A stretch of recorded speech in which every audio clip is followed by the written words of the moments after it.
My name is Kira, and I am 32 years old, and I was completely alone when the smallest white coffin I had ever seen was lowered into the ground at the cemetery where I buried my son Leo without a single family member beside me, not even one. My phone buzzed in my pocket, vibrating against my hip like it had a pulse of its own, like it was mocking me, and when I pulled it out I saw the family group chat lighting up again, and this time it was a video message from my mother. I tapped it, and what I saw hit harder than any slap to the face. There was my brother Marcus holding up a champagne glass while dance music blasted in the background of a sunny pool party, and people laughed and cheered like it was the happiest day in the world. Then her message came in right after that like a slap across my soul. Kira, stop being selfish. It is just a baby. He is gone. Your brother's party is the family's future. Everyone is here. I looked around the cemetery at the folding chairs left behind by the funeral home, all of them empty like the world had already moved on. The air in Atlanta was thick with heat and humidity, and my black dress clung to my skin as if it wanted to choke the grief out of me. Reverend Michael had given me a kind nod and a squeeze on the shoulder before he and the others left, leaving me standing there in front of the fresh mound of earth, with nothing but silence and heartbreak. It was not just grief that crushed me, but the feeling that I did not matter, that I never had. Growing up in our polished neighborhood where appearances were more important than feelings, we were always supposed to look perfect. My father Joseph was a respected banker in the community. My mother Denise was on the board of every charity you could name. My brother Marcus was the golden child, the future, the one they always saw as their legacy. I was just Kira, the quiet girl, the one who spent her life studying genetics, working in labs, staying out of trouble, and never being enough. I remembered 3 days ago in that sterile white hospital room where the machines had stopped beeping and the silence had announced that my baby was gone. My mother stood near the window and did not hug me, did not hold me, did not even look at me properly. Her first words were not, "I am so sorry, Kira." They were, "You need to handle the arrangements quickly, Kira." This kind of news could really stress out Marcus and Chloe. They are trying to conceive, you know. I stared at her while my entire world collapsed, and she worried about stress for the golden son and his picture-perfect wife. The memory felt like a burn, and I flinched at the sharpness of it. Then my phone buzzed again, this time a call, not a message. It was my father. I almost let it ring out, but I knew if I did he would just keep calling until I picked up. I answered with no emotion in my voice. "Hello, Dad. Kira, did you see your mother's messages?" he said, like he was excited, like it was good news. "The party is amazing. Marcus is about to close a major deal with his investors. You should come over. They want to see the whole family." I turned to look at the casket. "I cannot, Dad. I am still at the cemetery. I am burying your grandson, alone." There was a sigh on the other end that made my stomach twist with its familiarity. "Kira, I know you are sad. We all are, but that is done now. Marcus' future is happening right now. Do not be difficult. Finish up and come over." That little sound he made with his tongue, that tisking noise of disappointment that he had used on me since childhood, echoed in my head. "That can wait. Marcus' future cannot." He hung up without another word. I stared at my screen, feeling the heat rise behind my eyes, but no tears would come. That can wait. My son's burial could wait. I felt that old familiar feeling crawling through my chest like ice spreading from the inside out. That sensation of being the extra in a story I was born into but never belonged to. Marcus had always been the center of their universe. When he got a C in college, they got him a tutor who charged $300 an hour. When I earned a full-ride scholarship for my doctorate in genetics, my father asked if it came with a stipend so I could afford my own car insurance. When Marcus' first company failed, losing $500,000 of their money, they called it an investment in his growth. When I got hired at a respected lab, my mother called the work morbid. I opened the group chat again, not because I wanted to, but because I needed to see what they had chosen over me. There was a photo of my mother and Marcus smiling under a banner that said Wilson Ventures, and in the background I saw her, Chloe, his wife, the blonde darling of the family, the image of perfection. She looked radiant. She looked thrilled. She looked like someone who had never suffered. She looked like someone who did not know the truth, and she didn't. She did not know what I knew. She had no idea what Marcus had done.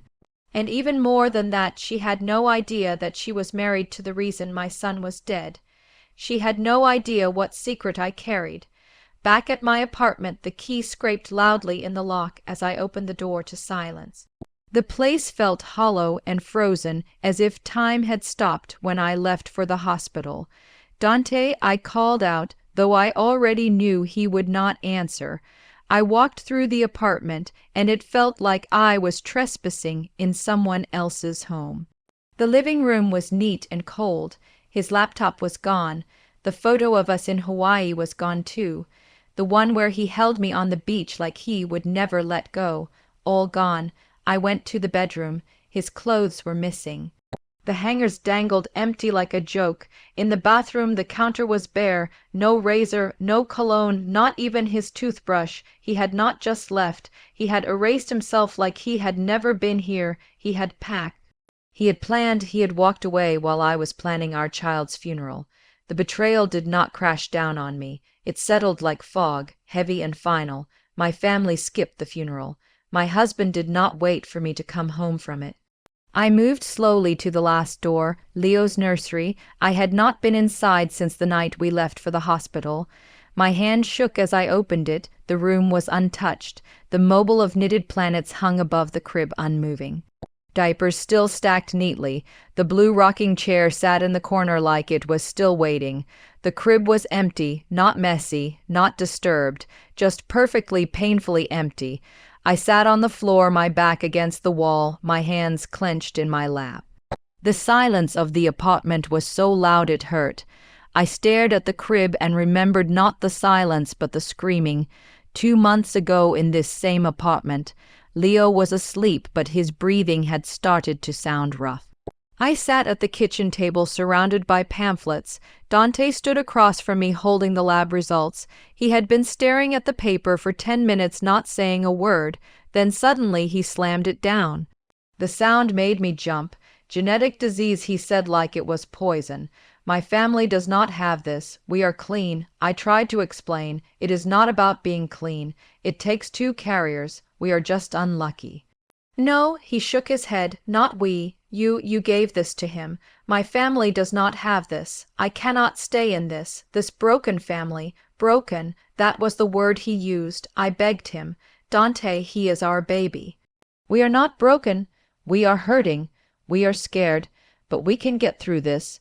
He turned away from me and started packing. He said it like a final sentence. "This is over. I cannot look at him. I cannot look at you." I followed him, pleading, "Do not go. Please, he needs us. I need you." He ripped his arm away from me. "Do not touch me. This is your problem now. You and your broken kid." Then he walked out the door. The memory carved itself into my bones. Your broken kid, the words echoed. They chased away the tears and left only the cold. I stood slowly, my joints stiff. I walked to my home office. Behind a framed print of the human genome was a safe. I opened it and pulled out a thick folder.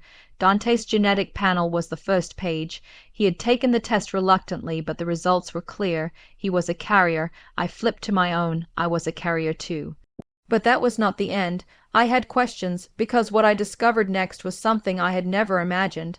I had tested my mother, Denise. Negative. She did not have the gene. That made no sense. If she was negative and I was positive, something was wrong. I checked my father's report. Joseph, negative. I stared at both results. I was positive they were not. I whispered the question aloud to no one. If you are both negative, how did I get the gene? And that is when I looked again. Not at the disease markers, but the DNA profile, the baseline comparison, and what I saw made my heart stop. There was no paternal match between me and Joseph. 0%. That meant only one thing. Joseph Wilson was not my father, and everything I thought I knew about who I was had just shattered.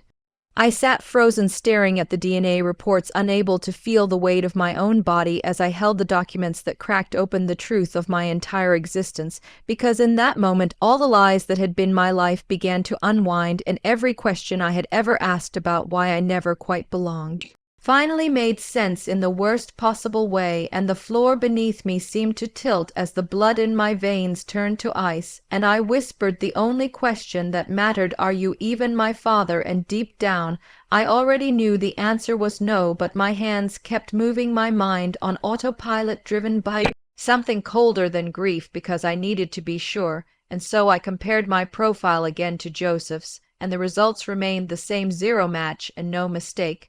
And what had once been a safe assumption about my place in this world was now shattered, and I was no one's daughter, at least not theirs. And I flashed back to a memory that now burned with new meaning. It was 6 months ago, Christmas Eve, at the Wilson family home, which looked like something out of a magazine, every surface dressed in gold ribbon and pine garlands, the scent of roasted turkey mixing with the expensive perfume my mother always wore, and I remembered weaving through the crowd with a small box of sterile cheek swabs and vials, excited to give my mother what I thought was the most thoughtful gift: a family health genealogy built from real genetic date, a map of our lineage. And I had approached Joseph first, who had not even looked away from the football game, just grunted "fine, fine," and let me swab his cheek before tossing the vial back at me. Then I went to Denise, who joked that she hoped the results would not say she was prone to wrinkles, and handed over her sample with flair and sarcasm. And then there was Marcus, standing at the fireplace, drink in hand, laughing about some investment with cousins, and I remembered asking him for the swab, just 30 seconds, Marcus, for Mom's gift, and he had sighed like I was ruining his life, rolled his eyes, and gave me the sample without a single question before turning back to the game. And finally I approached Chloe, who was seated on a pristine white armchair sipping champagne and holding court with the aunts, her laughter bright and condescending. And when I asked her for the swab, she raised an eyebrow like I was suggesting something beneath her. "How scientific of you, Kira," she said, as if I were a lab rat and not a member of the family. And I explained that it was good to know what conditions we might carry, and she finally took the swab with the tips of her fingers, then handed it back as if it was something dirty, and told me to be a dear and get her another drink. And I did, because that is what I had always done. I swallowed insults and kept moving.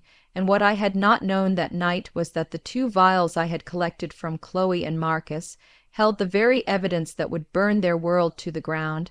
And now I had pulled those vials out of the freezer at the lab where I worked, because I could not stop needing to know, because Leo's death had not just broken my heart, it had torn a hole in my understanding of my family, and the gene that killed him, Tay-Sachs, was rare, and the odds of 2 carriers meeting and having a child were slim but not impossible. And still something gnawed at me, something in my bones told me there was more. And so I tested them again and again. I tested Chloe, and I tested myself, and what I found made my breath catch, because there it was, a 25% DNA match between me and Chloe, not a disease marker, not shared trait, but a relationship link. And the results spelled out the truth: we were half sisters, and the same man had fathered us both, and he was not Joseph Wilson. And in that moment the floor felt like it dropped beneath me again, because Chloe, my sister-in-law, the perfect wife of my golden brother, was my sister, and the man who had abandoned me as a daughter had abandoned her too. And that meant Joseph had been sitting across the dinner table from one of his own children for years, and had never said a word. And Chloe, with her perfect teeth and perfect hair and perfect confidence, had no idea she had grown up never knowing who she really was. And now she was married to Marcus, my brother, and the implications of that truth began to spiral into horror, and I felt the air leave my lungs as I whispered to the empty room, "Oh my God." And that is when I ran the final test, because if I was a carrier and Chloe was a carrier and we shared a father, then there was more to uncover. So I searched the panel again, not for confirmation of paternity, but for the hex gene, the mutation responsible for Tay-Sachs, and the result came back fast. Chloe was positive, and I sat at my desk in the cold lab light staring At the truth of it all, that disease had been passed from our biological father to both of us, and I picked up the phone and called Joseph, who answered with his usual smugness, but when I asked the question, who is Chloe's real father, his silence told me everything I needed to know, and when he tried to deny it, I cut him off, told him I had run the day, that I had the truth, and he started stammering, asking how I found out, but I ignored him because I had one last question for my mother, who is Marcus' real father. And less than 30 minutes later, there was a knock at my apartment door, not a polite knock but a furious pounding that shook the frame, and when I looked through the peephole, it was them both, Denise and Joseph, standing like statues of rage and fear. And when I opened the door, my mother pushed her way in, yelling, demanding to know what kind of lies I was spreading, and Joseph followed, arms crossed, glaring like I was a criminal, and I asked them to sit, and I said, I am not lying, I am showing you science, and the DNA does not lie. And when I showed them the papers, my mother scoffed, but her eyes betrayed her, and Joseph's face lost all color. And when I showed them the match between me and Chloe, the mask cracked further, and then I said the words that cut through every lie. I know Chloe is my sister, and I know you, Joseph, are her father, and I waited and watched, and they did not deny it. And then I turned to my mother and said, but here is what I cannot explain. I am a carrier, Chloe is a carrier, and now I know Marcus is a carrier too. And if neither of you has the gene, how is that possible? And the color drained from Denise's face like a curtain falling. And Joseph turned to her, his voice sharp, asking, what does she mean? And Denise began to stammer, shaking her head, insisting I was twisting things, and that it was impossible. And I stepped closer and said, Tay-Sachs is a recessive gene, and Leo got sick because I carry it, and his father carries it, and I carry it because my biological father passed it to me, and Chloe got it from the same man, and that man is not Joseph, and that still does not explain Marcus, because you, Joseph, do not carry it, and Denise, you do not carry it, so how is he positive? And the room went still as a tomb, and I let the silence stretch thick and terrible, and then I said, unless Joseph is not Marcus' father either, and Denise screamed no, but Joseph looked her dead in the eyes and said, tell me she is lying, and Denise broke down, her body collapsing into the couch as she sobbed and confessed that Marcus was not Joseph's son, and that before college, before things got serious with Joseph, she had been with a man named Ben, a musician passing through town, and they had slept together a few times, and then he disappeared, and she found out she was pregnant after Joseph proposed, and she never told him, and that man Ben was Marcus' real father. And I felt the final puzzle piece lock into place, because Ben was Jewish, and Tay-Sachs runs most commonly in Ashkenazi Jewish populations, and I said that explains it. Marcus got the gene from Ben and Chloe, and I got it from the same man, and Denise said she never meant for any of this to happen.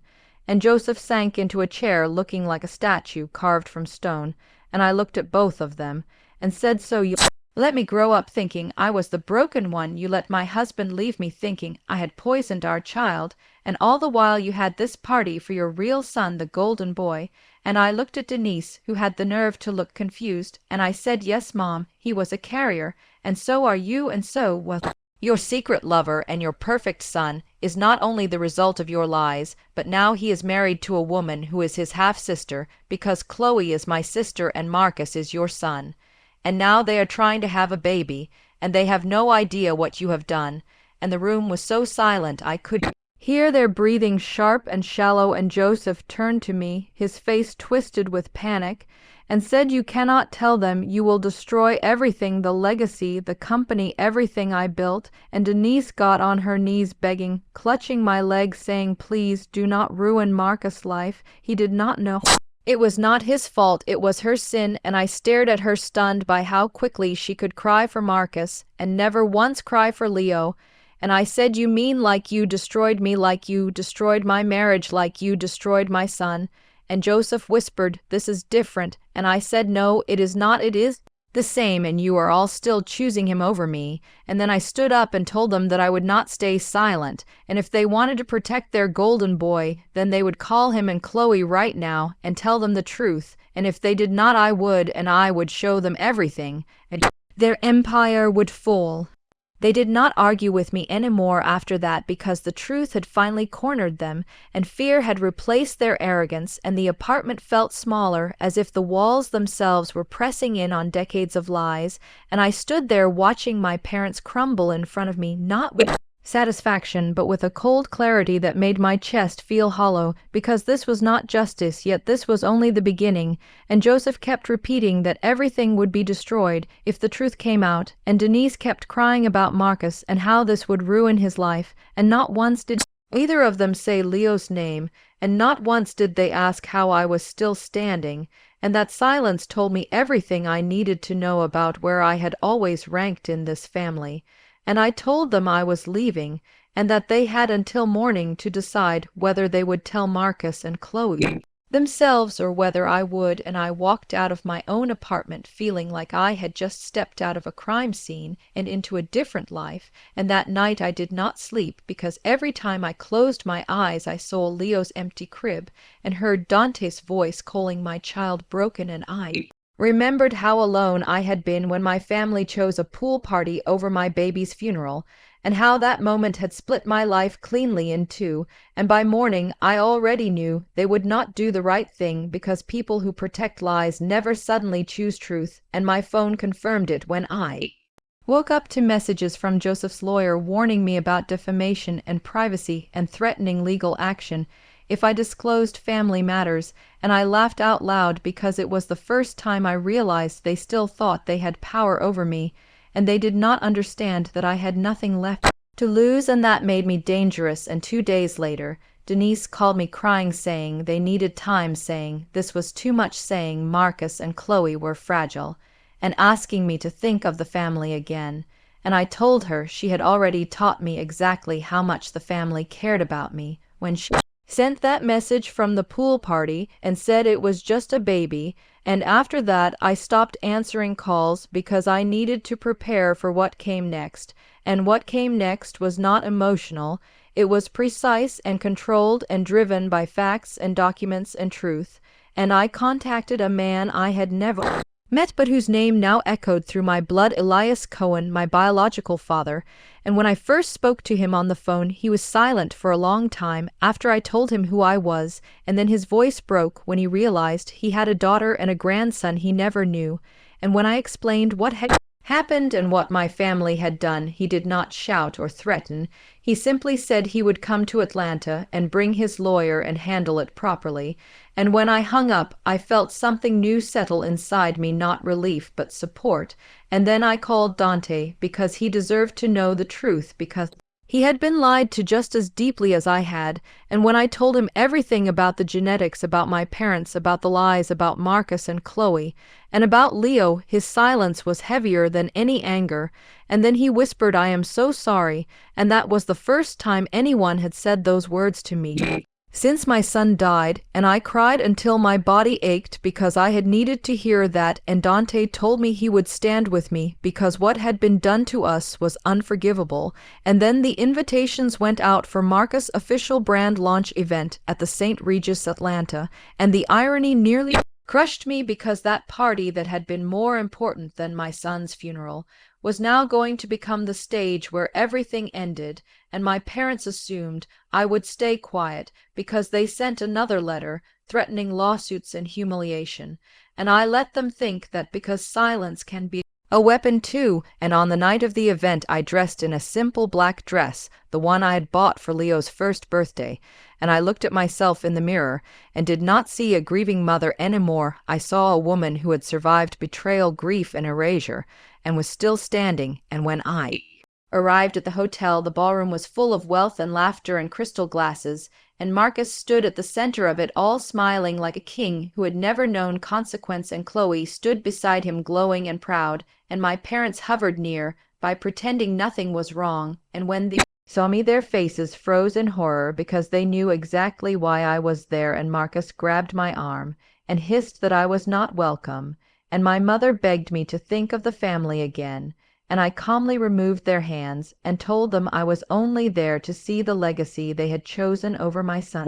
And I walked past them into the ballroom, and the room went quiet as people sensed the tension, and Marcus tried to joke it off, but the fear in his eyes betrayed him, and then the doors opened, and Dante walked in, followed by Elias Cohen and his attorney, and the air shifted instantly, because this was no longer a family matter, it was a reckoning.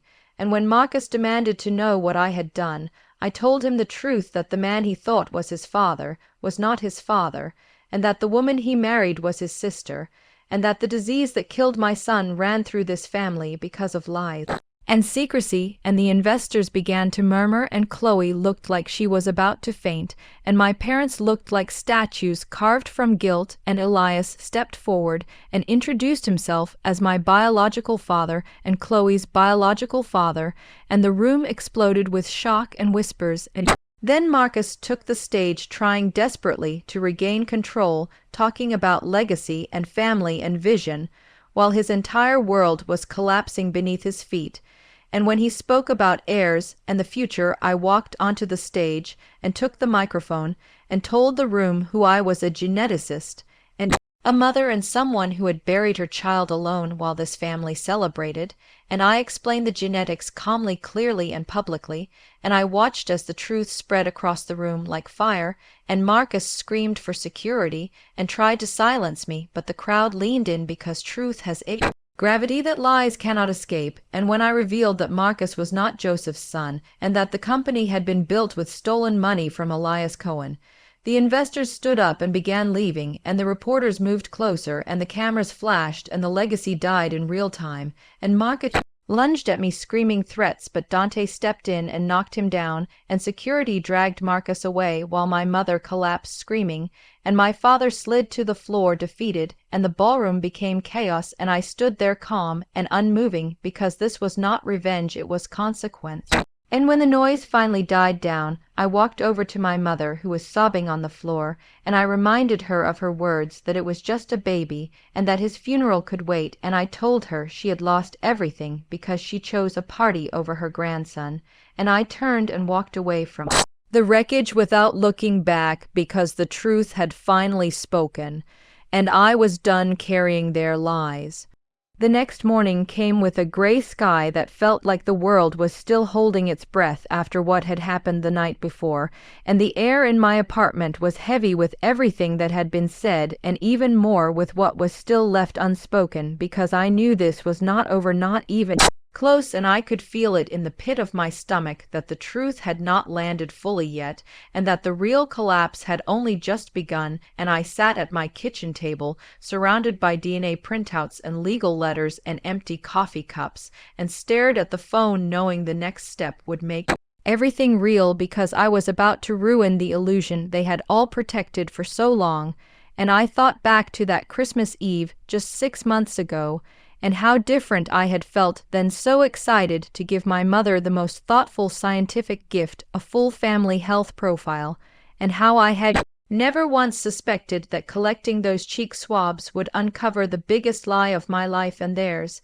And now I was holding those same results in my hand, and preparing to use them not for a gift, but for war, and I picked up the phone and called Marcus, and his voice came through cheerful and impatient. "What now, Kira?" he said. "We are in the middle of planning a meeting with new partners." And I said calmly, "Marcus, you and Chloe need to come to my apartment now. I have something important to show you and tell you." And when he tried to brush me off again, I repeated myself without raising my voice. And I said, "If you do not come now, you will regret it for the rest of your life." And there must have been something in my voice that shook him, because for once he agreed without pushing back, and 30 minutes later the buzzer rang, and I opened the door, and there they were, dressed like they had just come from a magazine cover. Marcus in a tailored gray suit, Chloe in a white sheath dress, her hair pulled into a perfect bun, and they looked around the room like they were judging every inch of it, and Chloe wrinkled her nose and said, "This is all a bit sad," and Marcus said with a smirk, "Is this another one of your dramatic episodes?" And I gestured for them to sit in the chairs I had set up, and said, "No, it is not a game, it is not a performance, and what I am about to say will change everything." And Marcus folded his arms and said, "Make it quick." And I turned to Chloe and said, "You once asked me to run the premium panel because you wanted to make sure your baby would be perfect, and she nodded slowly, not yet understanding.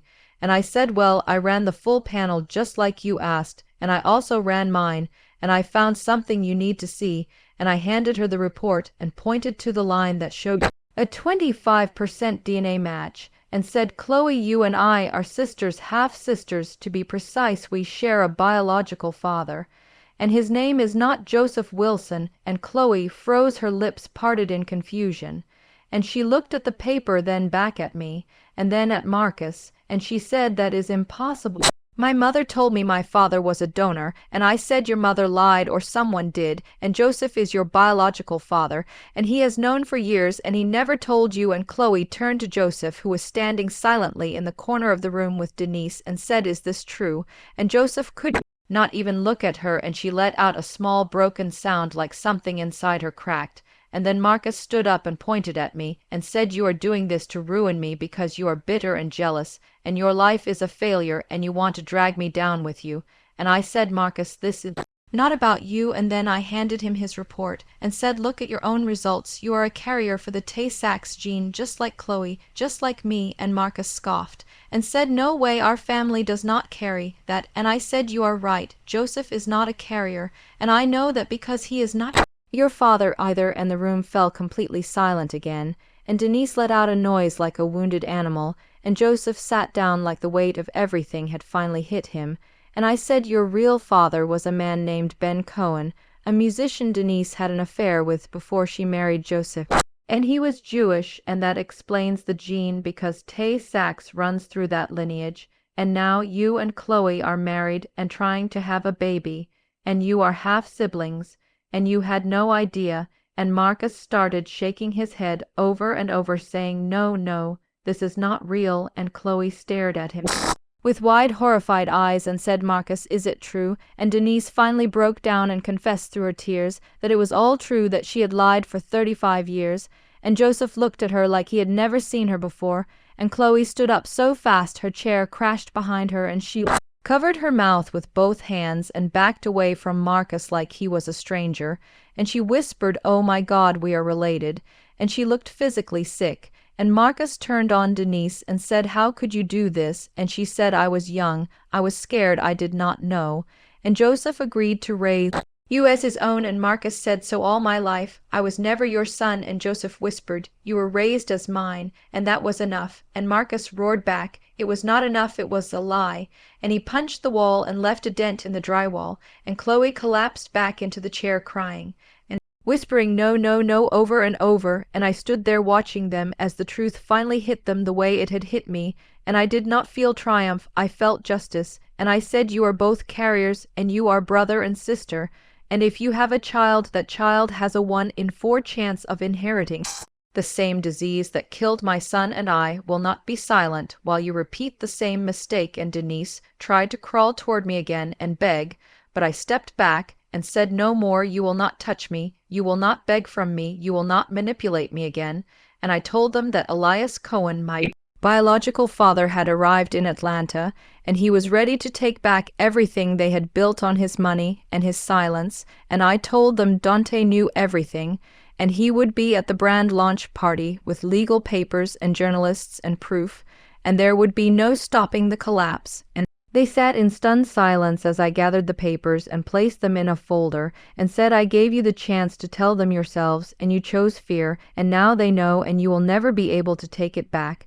And I walked to the door and opened it wide and said, this meeting is over. And none of them moved for a long time, and finally Marcus stood and stormed out without a word, and Chloe followed slower, her steps shaky, and Denise sat on the floor, still whispering apologies that I would never believe again.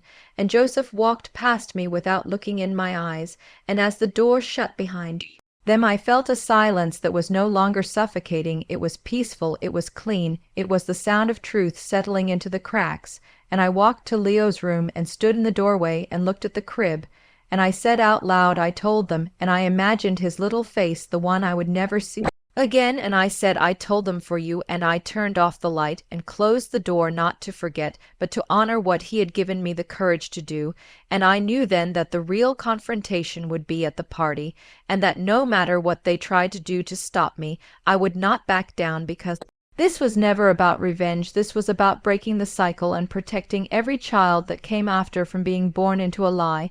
And it was about making sure that no one ever again said it is just a baby, because Leo was not just anything, he was everything, and they were going to learn that hard way. After they left my apartment, the silence did not feel empty anymore. It felt final, like a door had closed on a life that never truly belonged to me, and I stood there for a long time staring at the space where Marcus had stood shouting denial, and where Chloe had sat crying like her world had shattered because it had, and I knew that nothing could ever be repaired after truth like that, because some truths do not heal, they only expose.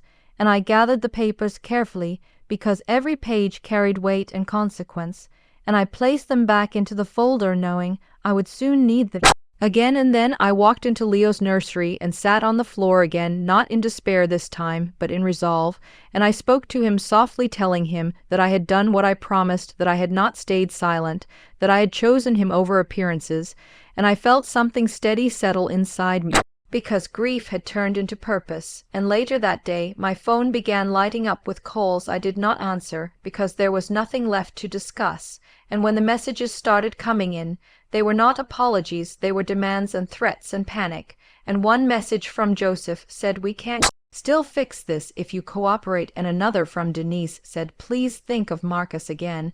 And I laughed quietly, because they still did not understand that I had already thought of Marcus all my life, and it had nearly destroyed me, and now it was my turn to choose differently. And that night Dante came over, and we sat across from each other at the kitchen table where our lives had once unraveled, and he looked older, thinner, and more tired, and I could see the guilt carved into his face, and he said he wished he had stayed, and I said I wished he had known the truth sooner, because lies poison everything they touch. And we talked about Leo for hours, remembering his tiny hands, and the way he used to curl his fingers when he slept, and Dante cried openly this time, and I let him because he needed to, and before he left he promised he would stand beside me publicly if needed, because he said no one should be blamed for something they never caused. And 2 days later, Elias Cohen arrived in Atlanta, and when I met him in person for the first time, I felt a strange familiarity, like looking into a mirror that showed a future version of myself, and he hugged me gently, not like a stranger, but like someone who had waited too long for that moment, and he apologized again and again for not being there, and I told him the past could not be changed, but the present could, and we sat down with his lawyer and went through documents that showed how much money had flowed quietly into the Wilson family trust decades ago, money that was never theirs, and Elias was calm but firm. And he said he did not want revenge, he wanted truth and accountability and protection for his daughters and grandchildren. And that night we planned what would happen at the launch party, because it was the only place where the truth could not be buried, and where the people who mattered would hear it. And the next day another letter arrived from Joseph's attorney, escalating the threats, saying I would be sued for emotional distress and defamation and violation of privacy. And I read it calmly and placed it in the folder, because every threat they sent only proved how afraid they were, and how desperate they had become to maintain control. And then the day of the launch arrived, and the city buzzed with excitement, because Marcus had spent months selling the idea of legacy and innovation and vision. And the irony was not lost on me, because every word he used was built on stolen ground and lies, and I dressed in black again, not for mourning this time, but for clarity.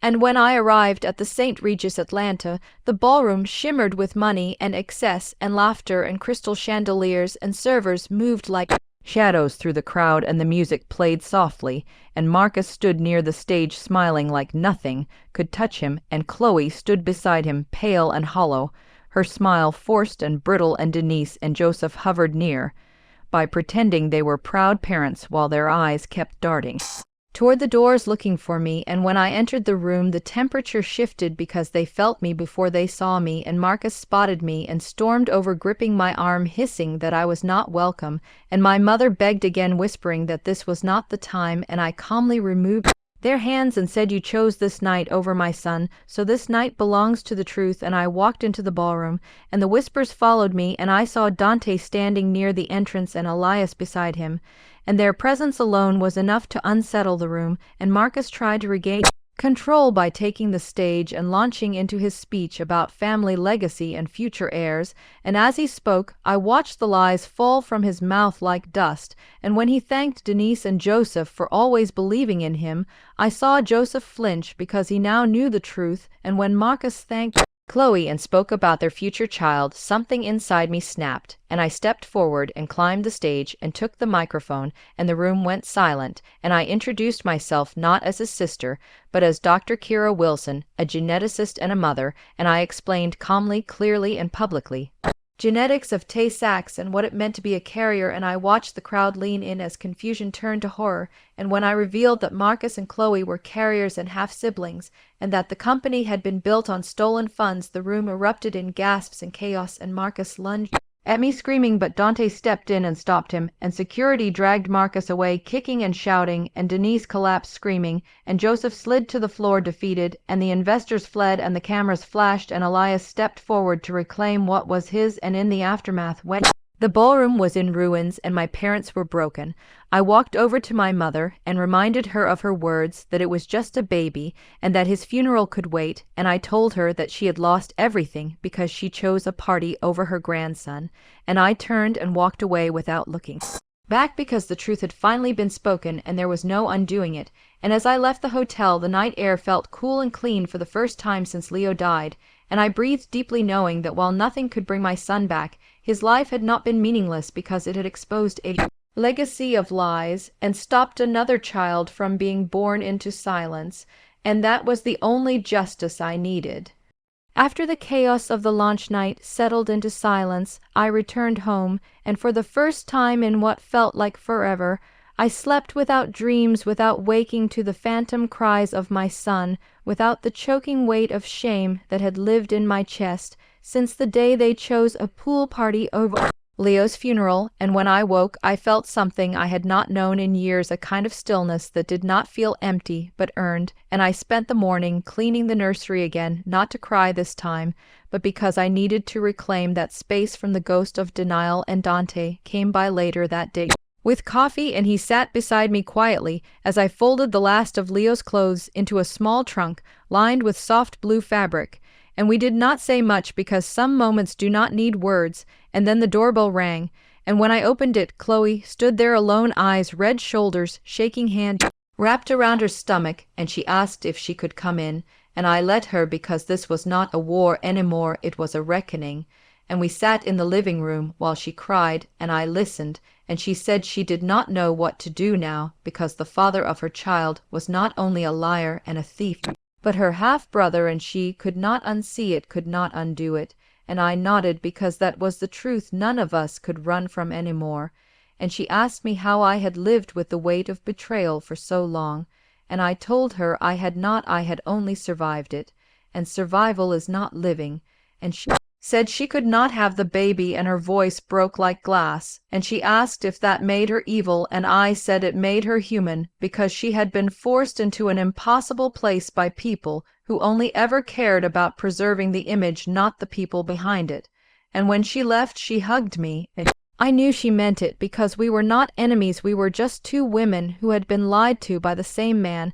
And the next week, Elias filed official claims against the Wilson Family Trust, citing fraud and embezzlement, and he provided evidence gathered over the last 10 years, and it triggered investigations that Marcus and Joseph could not silence, and news outlets began picking it up, and what was supposed to be a soft launch for a new family empire turned into a public spectacle of corruption, incest, scandal, and corporate theft, and I watched as the story exploded across the media, and every day brought a new headline about Marcus Wilson, and his fall from grace, and Denise vanished from public view, and Joseph's law firm suspended him pending review, and investors began withdrawing, and lawyers circled like vultures, and it was only a matter of time and mean, while I returned to my work, because research had always been the one place where my mind could find clarity, and I resumed my lectures at the university, and my students welcomed me back without judgment because science does not care who your brother is or what your parents did. And I published a paper on generational genetics. Inheritance and included a dedication to Leo, and every time I saw his name in print something in me felt less broken, and I began volunteering at a nonprofit that supported families with terminally ill children, not because I wanted to relive the pain, but because I needed to give my grief a place to go where it could help instead of haunt. And one afternoon while organizing supplies, I met a young woman named Talia who had just lost her 3-month-old daughter to the same disease. And when she asked me how long it would take before the pain stopped, I told her the truth that it never stops, only changes shape, and she cried, and I held her hand, and I realized that this was what healing looked like, not forgetting, but transforming. And then one evening Elias invited me to dinner at his home in Charleston, and I drove there watching the ocean appear slowly over the horizon, and when I arrived, I met his wife, his daughters, his grandchildren, and they welcomed me like I had always been part of them. And during dinner, his oldest daughter asked if I would speak at a conference they were organizing about bioethics and legacy, and I agreed because my story was no longer something I needed to hide. And after dinner, Elias took me out to the porch where we sat beneath the stars, and he told me he had spent his whole life running from shadows. He never fully understood, but that meeting me had made him feel like maybe it was not too late to leave something honest behind. And I told him I believed. Leo brought us together because sometimes it takes a tragedy to reveal the truth, and we sat in silence for a long time watching the waves, and it felt like something old and heavy had finally been laid to rest. And over the next month the investigations intensified and subpoenas were issued, and Marcus was indicted for fraud. Chloe filed for legal separation, and her pregnancy was quietly terminated, and she disappeared from the public eye, and I knew it was her way of reclaiming peace in whatever way she could. And Joseph resigned from the bar and issued a formal apology statement, which was really just a long justification dressed as regret. And Denise was spotted in upstate New York at some wellness retreat, and people said she was having a breakdown, but I knew she had simply run out of lies to wear. And as for Marcus, the man who had once stood on a stage and declared himself a leader, he now sat behind a defense table in a courtroom trying to explain why he stole millions from a trust that was never his, and why he manipulated an entire narrative around a baby's death to protect his own ambition. And I attended the first hearing not out of vengeance but out of necessity, because I needed to see it through. And when he saw me in the gallery, he did not look angry. He looked hollow, and that was worse. And the trial dragged for months, and every day brought a new revelation about what else had been stolen, what else had been hidden. And when the guilty verdict came, it did not feel like triumph, it felt like truth catching up, and he was sentenced to 12 years, and I did not flinch. And afterward reporters followed me to my car asking for statements, but I simply said this was never about revenge. This was about a child who deserved to be remembered, and a legacy that needed to be rewritten. And then I drove to the cemetery alone, and I sat by Leo's headstone and told him that it was over, that the noise had finally stopped. And I placed a small blue pinwheel beside his grave, and the wind made it spin slowly, steadily, and I stayed there until the sky turned dark, and I whispered thank you, because he had changed everything without ever speaking a word. It had been over a year since the verdict, and although the public had moved on, I had not, and grief is not something you schedule or complete. It lingers in quiet corners and whispers during empty mornings, and I found myself returning often to the garden I had planted behind the house, where Leo's name was carved on a smooth stone set in the earth beneath a tree that bloomed soft white every spring. And each season I placed something new there, a wind chime, a wooden bench, a candle that flickered through rain. And in those moments I felt like a mother again, not of loss but of love. And I began writing letters to Leo, not because he would read them, but because I needed a place to put the memories and the anger and the things no one else would understand. And those pages filled notebooks which I kept in a drawer beside my bed, and every now and then I read one aloud just to hear his name in the room, and sometimes I thought I could almost hear him in return, not in words, but in the way the leaves moved when there was no wind, or the way the lights flickered when I was about to cry. And one day, while walking back from campus, I passed a group of students laughing over some video, and one of Them dropped a flyer on the ground, and as I picked it up, I saw my brother's face printed beneath bold letters announcing a book tour, and my chest tightened because I had forgotten that prison sentences could be shortened with good behavior and media connections, and Marcus had apparently written a memoir inside those gray walls, a tale of redemption and misunderstood ambition and a tragic loss that haunted him daily, and it was being promoted as a bestseller. And I stood there on the sidewalk staring at the paper while traffic rushed by, and something inside me snapped, not from pain, but from disbelief, because even now, even after all the courtrooms and headlines and sealed settlements, he was still trying to rewrite the truth. And I went home and found the publisher's email listed on the event website, and I wrote them a letter, short and direct, stating that the man they were promoting as a reformed entrepreneur had committed financial and personal crimes that destroyed lives, and I attached the court documents and waited, and a week later, I received a response saying they were unaware of the full context and would be reconsidering their promotional strategy, and I did not need apology. I only needed the lies to stop multiplying. And then I received a message from Chloe a few days later asking if I had seen the flyer, and I told her yes.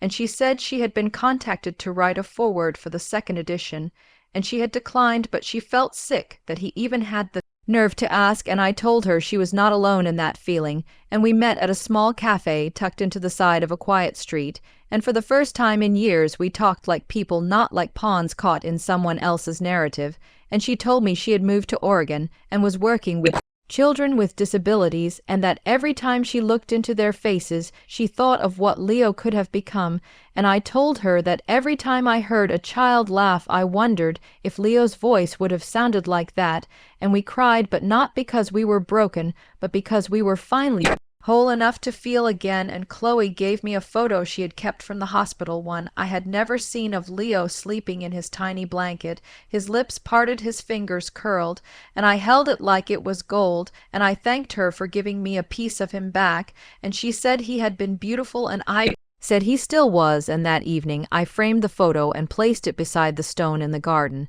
and the wind picked up and the chimes began to sing, and I whispered that he was remembered not just by me, but by someone who had once stood on the other side and chosen compassion. And later that month, I was invited to speak at a university symposium on truth in media, and during my talk I told Leo's story, not the court version or the viral one, but the real one. And when I finished, the room was silent, not with pity, but with respect, and afterward a young woman approached me with tears in her eyes and said her sister had died from the same disease, and she had never spoken about it because no one wanted to hear sad stories, and I told her that sometimes sadness was the only honest thing left, and that silence only helped those who feared truth, and she hugged me, and I felt the weight of years ease off my shoulders, and I knew Leo's life was still changing the world, even if he had only lived for 74 days. And then one afternoon as I returned home, I found a letter in the mailbox with no return address, and inside was a single sheet of paper with my mother's handwriting. And all it said was, "I see him in the garden, I hear the chimes, I am sorry." And I stood on the porch and read it again and again, and I did not know what to feel, because it was the first time she had ever acknowledged the garden or the chimes or Leo. And I looked around, but there was no one on the street, no cop waiting, no figure watching from a distance, and I placed the letter in the drawer with the notebooks, and I did not reply, because some ghosts must speak into silence and remain there. And the next spring the tree in the garden bloomed earlier than usual, and its branches reached higher than ever, and when the petals fell, they covered the ground in soft white, and I sat there barefoot, feeling the earth beneath me, and I closed my eyes and listened to the wind, and it felt like Leo was everywhere, not as a memory, but as a presence. And I knew then that love does not end, it only changes form, and that grief is not a weakness, but a thread that ties us to what matters. And I looked up at the sky, and for the first time in a long time I smiled, not because the pain was gone, but because it no longer defined me, and I whispered "thank you" over and over into the breeze, because I needed him to know that his life mattered, that his 74 days had outlived centuries of lies. And I stood and walked back to the house, and in the distance I could hear the faint sound of children playing, and it reminded me that life continues, and we choose how to carry the ones we have lost, and I chose to carry Leo not as sorrow, but as strength, as light, and I knew that wherever he was proud, and that was enough. The days passed slowly after that letter arrived, and I kept it safe locked in the same drawer where I kept the letters I wrote to Leo, and I never replied, not because I had nothing to say, but because there was too much, and I feared opening that door again would unravel the delicate peace I had begun to build. And it was around that time when the university offered me a temporary teaching position, and I accepted it not just for the money, but for the distraction, and it gave me structure, purpose, a place to go, and faces to see, even if most days I felt like I was walking through a world that did not quite know what had happened to me. And I learned to speak without shaking, and to smile without crying, and the students never knew the weight I carried, because I had mastered the art of appearing composed. And yet every evening when I returned home, I would walk to the garden first to sit by Leo's tree and feel the soil and whisper to him about my day. And I started to believe that maybe healing was not about forgetting or moving on, but learning to live alongside the grief and carry it in a way that no longer crushed me. And then one evening I received a call from an unfamiliar number, and when I answered, it was my father's voice on the other end, and I almost dropped the phone because I had not heard him speak in over 2 years. And he said hello in that same flat tone, and said he was calling because he had heard I had spoken at the university, and that he had read an article about it online. And I said nothing, just listened. And he continued saying he did not call to argue or justify anything, only to say he hoped I was doing well. And then he paused and asked if I still had the rocking chair from Leo's nursery, and I told him yes, it was in the attic. And he said he remembered building it, and that he never told me, but it was the first piece of furniture he had ever made by hand, and that when he made it he imagined rocking Leo to sleep in it. And I felt my throat tighten, and I said I did not know that, and he said he knew, and that was why he never brought it up, because it hurt too much. And then he went silent, and I waited, and he finally said he was sorry, and that it had taken him far too long to say it. And I told him I did not need perfect words, just honest ones. And he said, then I am sorry for failing you, for not showing up for Leo, for choosing convenience over family. And I closed my eyes and let the words settle, and I said thank you, and that was enough for that day. And we ended the call without promises, without planning a visit, just a quiet understanding and a beginning of something that once seemed impossible. And a few weeks later, a package arrived at my doorstep, and inside was a small carved box, and when I opened it I found the tiniest pair of baby shoes made from soft leather, and underneath was a note in my father's handwriting that said, I found these in the garage. I had hidden them from myself, but maybe they belong with you. And I held them in my hand and cried, not because they were from Leo, but because someone else had finally acknowledged him, not as an idea or memory, but as a child. And I placed the shoes in the garden beside the stone and whispered thank you to the wind, and life went on slowly, carefully, like a glass bridge. And then one morning, while cleaning the attic, I found a sealed envelope tucked between 2 boxes, and when I opened it I saw the guest list from the pool party, the one my parents had chosen over the funeral. And it had notes in my mother's handwriting and little hearts drawn beside Marcus's name. And I sat there on the floor holding that paper and feeling the old anger bubble up, and I nearly ripped it apart. But then I stopped, because I realized something in that moment. It was not just about the party or even the funeral.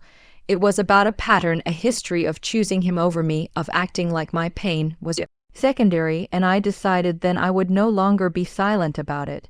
And I wrote an essay, a raw, honest piece about grief and favoritism, and how sometimes the people who hurt us most are the ones who claim to love us best. And I submitted it to a literary magazine and forgot about it until one afternoon I received an email saying it had been accepted for publication.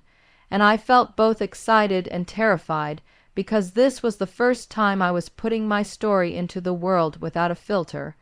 And when the piece was published, I received dozens of messages from strangers sharing their own stories of being overlooked, dismissed, hurt by those they trusted most. And I realized I was not alone, and neither was Leo, and his story mattered, and it was being heard.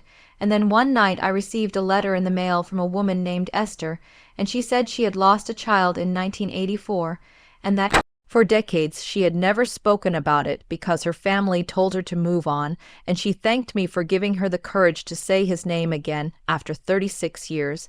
And I held that letter to my chest and wept because it reminded me that stories can heal not just those who tell them, but those who hear them. And around that time, Chloe reached out again and invited me to visit her in Oregon, and I agreed. And we spent 3 days walking along forest trails and talking about everything and nothing. And she told me she had adopted a little girl named Grace, and that sometimes she looked at her and imagined how Leo and Grace might have played together, and I smiled and said maybe they still do somewhere. And on the last night of my visit we lit a candle and set it on the river and watched it float away, and I whispered Leo's name into the darkness, and Chloe whispered it too, and for the first time in a long time, I felt peace, not complete, not perfect, but real. And when I returned home, I found another envelope in the mail, this time from Marcus, and I hesitated before opening it, and inside was a handwritten letter, and he said he had read the essay, and that it shook him more than the trial ever did, and that he was not asking for forgiveness, but he wanted me to know that he had named his foundation after Leo, and that every year on Leo's birthday they donated to hospitals for infants with heart conditions, and that he had finally understood what it meant to lose something you cannot replace. And I sat there for a long time holding that letter and wondering if people can truly change, and I did not know the answer, but I knew I no longer needed one, because the story was not about him anymore. It was about Leo and what his life had created even in its short span. And I folded the letter and placed it in the same drawer with the rest. And then I walked to the garden and sat under the tree and looked up at the branches swaying against the sky, and I felt the breeze on my skin, and I whispered, I miss you, and I love you, and I am okay. And in that moment I meant it, and the wind rustled the chimes, and I smiled because I believed he heard me, and that was enough. After receiving Marcus's letter, I placed it gently in the drawer alongside all the others, and even though my hand hesitated slightly before closing it, I knew deep down that a part of me felt lighter, not because I had forgiven everything, but because I had stopped waiting for certain people to become who I needed them to be, and that simple act of letting go brought me closer to peace than any apology ever could. And the fall semester came and went, and I taught my classes, attended meetings, walked the same halls I had once sat in as a student, and through it all I began to feel like a person again, not just a mother in mourning or a daughter in exile. And when winter settled in, I spent more time indoors writing in my journal, cooking small meals, organizing the photo albums I had refused to touch for over 2 years. And it was during one of those quiet evenings that I found an old memory card in the back of a drawer, and when I slid it into the laptop, the screen filled with pictures I had not seen since Leo was born, tiny moments of joy and wonder and exhaustion, frozen in time, his little hands, his blinking eyes, his first yawn. And there was one video, a short clip of him in the reaching toward the camera, babbling sounds that meant nothing and everything, and I watched it over and over again until the room blurred and my chest ached, not with sharp pain, but with longing. And I realized something in that moment, that grief does not always scream, sometimes it whispers gently, reminding you of what was and what could have been. And a few days later, I received an email from the magazine editor who had published my first essay, and she asked if I would be interested in writing a column, a monthly space to speak about lost motherhood, family, healing, anything that came from heart. And without overthinking, I said yes, and that was how my second chapter began, not as a professor or a daughter, but as a writer, someone who told stories so others could feel less alone. And the first column I wrote was titled Just a Baby, and in it, I spoke about the power of words, how 3 little ones can wound more than silence, and how when spoken at the wrong moment by the wrong person, they can fracture something sacred. And the response was overwhelming, and every message I received confirmed what I had known all along, that Leo mattered. His life, however short, left ripples that reached far beyond the hospital walls. And with each passing month, I wrote more, shared more, opened my world to strangers who slowly became a community. And that spring, I received an invitation to speak at a conference on maternal grief and infant loss, and for a moment I considered turning it down. afraid of what it would mean to stand on a stage and speak Leo's name into a microphone in front of hundreds of people. But then I remembered all the times I had wished for someone to do the same for me, to say the hard things out loud so others would feel seen, and I accepted. And on the day of the event, I stood backstage, heart-pounding, fingers shaking, wearing a simple black dress and a necklace with Leo's birthstone. And when my name was called, I walked forward and looked out at the audience, and I saw faces waiting open, tired, and I began, and I told them everything, not just about the funeral or the party or my parents' words, but about the silence that followed, the way my home felt afterward, the letters I wrote and never sent, the way grief altered my voice and my body and my thoughts. And when I finished, there was no applause at first, just quiet, and then one person stood, and then another. And soon the room was on its feet, and I stepped back, unsure of what to do with all that energy, and it felt like Leo was there with me, not in some abstract spiritual way, but truly there. And when I returned home that night, I lit a candle, placed it by the garden, and whispered, "I did it for you, and I meant it." And in the following weeks my column gained more attention, and I was invited to write a book. And while the idea of turning my life into chapters was daunting, I felt ready, and I began to outline each section, each memory, each moment that shaped the path I had walked. And during that time my father called again, and this time we talked longer, and he asked if I would ever consider visiting, and I told him maybe not now, but one day, and that was the first time I did not say never. And he understood and respected that, and a month later I received a card in the mail from my mother, no envelope. Just a plain note with a line that read, "I read your column, I cried, I am sorry," and it was not much, but it was more than I had ever expected from her, and I did not respond, not because I was angry, but because I needed more time, and the days continued, and I kept writing and teaching and living, and sometimes the grief still arrived without warning, like when I saw a toddler in the grocery store who had the same laugh as Leo, or when a lullaby played on the radio, or when I passed the maternity section at the bookstore.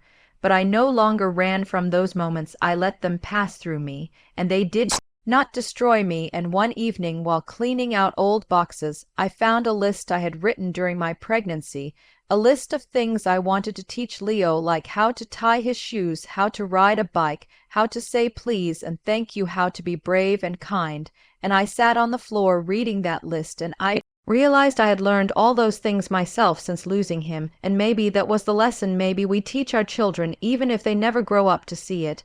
And as the 1-year anniversary of the publication of my first essay approached, I was invited to speak again, this time at a university symposium about writing and trauma, and I agreed and prepared my speech. And when the day came, I stood before a new audience, and this time I told them about legacy, about how sometimes the most powerful legacies are born from the quietest lives, and how Leo, though only here for a breath, had left behind a windstorm. And when I finished, a young man approached me and said he had lost his sister years ago and had never found the words until he read mine, and he thanked me and walked away, and I stood there knowing that was enough. And that night I returned home and added his name to a small notebook I kept of every person who had written to me or spoken to me about their loss, and beside each name I wrote the name of the loved one they had lost. And over time the list grew, and it became a forest of names, each one rooted in pain and reaching toward healing. And in that forest Leo was not alone, and neither was I. And as spring turned into summer again, I felt a shift, not dramatic, not loud, but real and lasting, like something inside me had been rebuilt.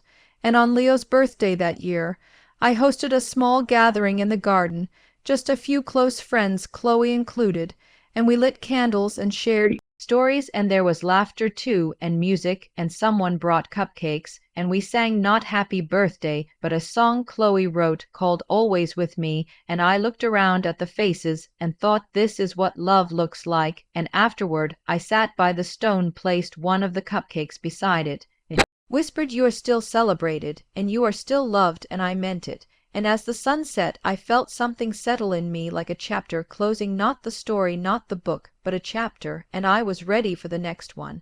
And as I walked back inside, I looked once more at the sky and whispered thank you, not just to Leo, but to life, to love, to loss, to all of it, because it had made me who I was and who I was becoming.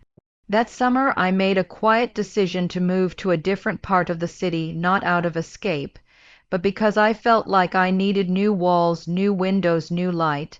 And so I packed everything slowly over the course of a month, putting Leo's things in a special set of boxes, which I labeled with his name and a heart, and I knew I would never give them away because those clothes and toys and blankets were pieces of him and of me. And I found a small house near the university with a tiny yard and old wooden floors and a sunroom that filled with golden light every morning. And when I moved in, Chloe helped me unpack, and one afternoon she stood in the middle of the living room and said, "This place feels like you." And for the first time in a long while I agreed, and I hung up pictures on the walls, mostly of nature and abstract art. But one frame held Leo's handprint, and it went right above my writing desk as a silent reminder of why I do what I do. And each morning I would make tea, sit in that sunroom, and write, sometimes stories, sometimes essays, sometimes just words that spilled from my chest without form or structure. And I did not worry about what made sense, I just let it all out. One morning, while going through emails, I saw one from a woman named Sarah, who introduced herself as a therapist who often recommended my column to her clients, and she said she would love to talk to me about collaborating on a book about grief and healing. And after a long conversation, we agreed to write a guide that would include personal stories, reflective exercises, and practical support for those walking through loss. And as we worked together, I learned more about the science of grief, the stages, the way trauma reshapes the brain, the difference between complicated grief and post-traumatic growth, and all of it gave me language for things I had felt but never known how to explain, and the writing process was both painful and freeing. And there were days I would stare at the page and cry for no reason other than everything, and Sarah would send me a message reminding me to breathe, to pause, to walk outside and touch something real and grounding, and I followed her advice more than once. And during those months, I also reconnected with an old friend from college named Elise, who had lost her husband 2 years earlier, and we began talking more frequently, and soon she became part of my circle, someone who understood without asking for explanation, and I began to feel like my world was expanding again. And one night, while watching a movie with Elise and Chloe, I realized I had laughed out loud, not just a smile or a polite chuckle, but a real belly laugh that made my sides ache, and I sat with that feeling for hours afterward, like rediscovering a part of myself I thought had died. And when fall returned, I was invited to give a lecture at another university, this time on the emotional cost of silence in families, and I prepared a speech that centered around the idea of how things unsaid can shape a life more than things spoken. And during the Q&A, a student asked me if I had forgiven my parents, and I paused not out of uncertainty, but because the answer was not simple, and I said I do not know if forgiveness is always a clear act. Sometimes it is choosing not to carry someone else's weight anymore. And I let it hang there, and the student nodded, and I felt like something in that room had shifted. And after the lecture, I got an email from a woman named Priya, who said her parents had dismissed her postpartum depression, and reading my work helped her find the courage to seek help. And I added her name to the notebook of names, and with every name that joined that list, I felt like Leo's voice echoed a little louder in the world. And one afternoon I received a package in the mail with no return address, and when I opened it, there was a small plush toy and a note that read, "For the boy who taught me how to feel again." And I held that toy to my chest and wept, not from pain, but from a strange joy, the kind that comes when grief and love live side by side. And that evening, I placed the toy beside Leo's memory box and whispered, "I hope you know how many hearts you have touched." And as winter approached again, I noticed my father calling more frequently, and while our conversations remained surface level, there was a softness in his voice I had not heard in years. And one night he said, "Your mother still reads your column. She keeps the printouts in a drawer. Sometimes she rereads them." And I said nothing at first, then thanked him. And later that night I wondered if she ever cried while reading, or if her silence was still her shield. And I no longer tried to decode her choices. I simply let them be and focused on mine. And by the time the book with Sarah was Ready to be published, we had titled it Beyond Goodbye, and the cover was a simple watercolor of waves meeting the shore, and the dedication page read, "For all the hearts still learning how to beat, and mine was among them." And the book launched quietly, but the response was steady and kind, and I began receiving letters from people across the country telling me how they had read it in one sitting, or underlined every page, or shared it with their therapist or spouse. And one woman said it was the first thing she had read that made her feel understood since losing her baby in 1997. And I read her message twice before adding her name and her baby's name to the notebook. And around that time I was asked to record a podcast interview, and though I was nervous about speaking my story in my own voice, I agreed. And in the recording studio, the host asked what I would say to someone who felt invisible in their grief, and I took a long breath and said I would tell them that they are seen even when the world looks away, that their love is real, and their pain is valid, and that healing is not a destination but a practice. And when the episode aired, I received dozens of messages saying, "Thank you," and that is when I understood that storytelling is not just about words, it is about presence, about choosing to witness each other's truth. And that spring, I visited the ocean for the first time since Leo passed, and I walked along the shore, barefoot waves crashing around me, and I carried a small jar of ashes and a handful of flower petals, and when I reached a quiet stretch of sand, I scattered both into the wind and whispered, "I carry you with me always," and the wind caught the petals and carried them out into the horizon, and I stood there for a long time letting the salt air sting my face, and I felt alive and broken and whole all at once. And when I returned home, I wrote an essay titled "The Ocean Does Not Forget," and submitted it to the same magazine that had published my first piece, and they accepted it with a note saying, "Your words continue to move us." And as the months passed, I felt myself stepping into something new, not away from grief, but alongside it, like walking with an old companion who no longer needed to be explained. And that summer I taught a writing workshop focused on narrative healing, and my students ranged from teenagers to retirees, each carrying their own story, their own ache, and I watched as they shaped their sorrow into language, into paragraphs, into poems. And one afternoon a young man shared a piece about losing his dog. And at first he apologized, said it was silly, but I told him loss is loss and love is love, and there is no need to measure it. And the class clapped and he cried, and I cried too, and after class he gave me a drawing he had made of Leo based on the photos I had shared, and it was imperfect and beautiful, and I framed it and hung it beside Leo's handprint, and the sunroom became a gallery of memory and hope, and I spent more time there than ever. And as I sat with all of it, the letters, the photos, the emails, the names in the notebook, I realized I was no longer trying to erase the past or fix the present. I was simply living with all of it, letting it be part of me, not my whole story, but an important part. And I knew then that Leo's legacy was not just mine to carry, it belonged to everyone he had touched. Everyone who had read a line felt a shift, written their own truth because of it. And in that I found peace, not a perfect peace, not a final chapter, but a quiet knowing that love endures in ways we cannot always see. And I looked around my home at the books and candles and letters, and felt grateful, not because of what I had lost, but because of what I had learned through the losing.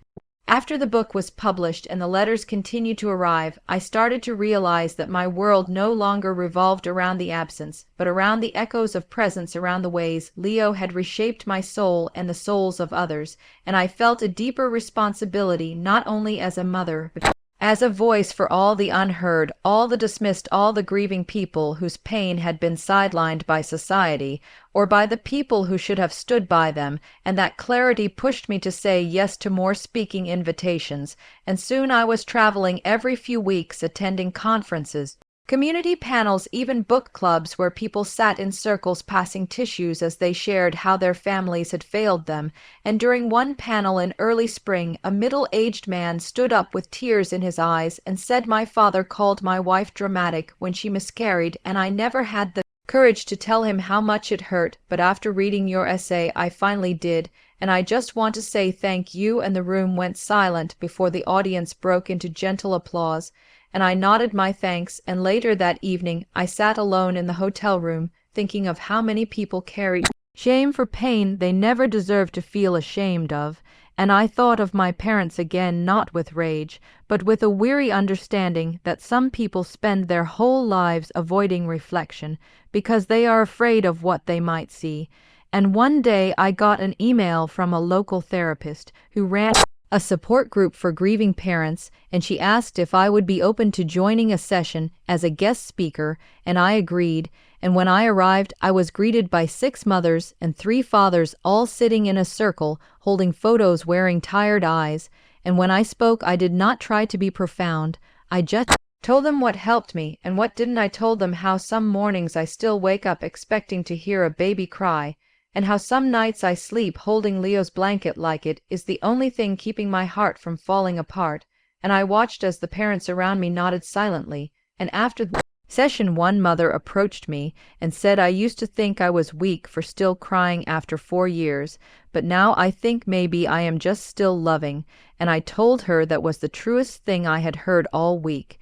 And as time passed, my writing evolved. I began exploring not just grief, but also healing and forgiveness and identity and motherhood beyond biology, and I wrote about the complexities of family, about how love can coexist with boundaries, and how distance can be a form of care when closeness causes harm.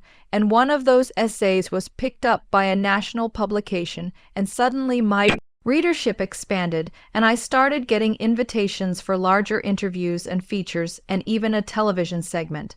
And although I was nervous, I said yes to most things because I felt like every platform was a chance to speak for Leo, for every baby who never got the welcome they deserved, and every parent who never got the support they needed. And during one interview, a journalist asked me if I thought I would ever reconcile with my parents, and I paused, then said, "I think reconciliation requires accountability, not just regret, and I have yet to see either." And that sentence was quoted widely, and it brought in another wave of responses, some supportive, some critical. And I learned to let go of the need to please everyone, because my truth was mine to live, not to perform. And during this time I reconnected more deeply with Chloe and Elise, and our friendship grew stronger, and we began meeting once a week for dinner, and sometimes we would light a candle for Leo and just sit in silence, and other times we would talk about everything from work stress to dating to travel dreams. And I began to feel like my life was no longer on pause.